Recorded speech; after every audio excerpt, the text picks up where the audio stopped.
بسم اللہ الرحمن الرحیم۔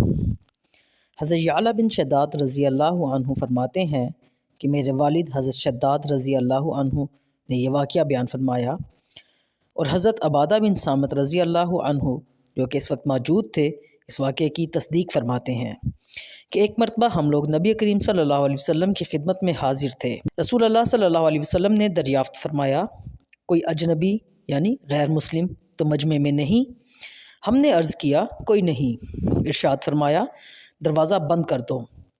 اس کے بعد ارشاد فرمایا، ہاتھ اٹھاؤ اور کہو لا الہ الا اللہ۔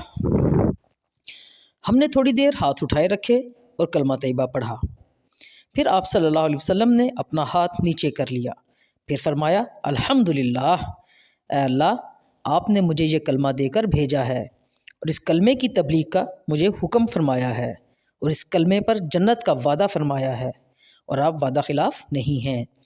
اس کے بعد رسول اللہ صلی اللہ علیہ وسلم نے ہم سے ارشاد فرمایا، خوش ہو جاؤ، اللہ تعالیٰ نے تمہاری مغفرت فرما دی۔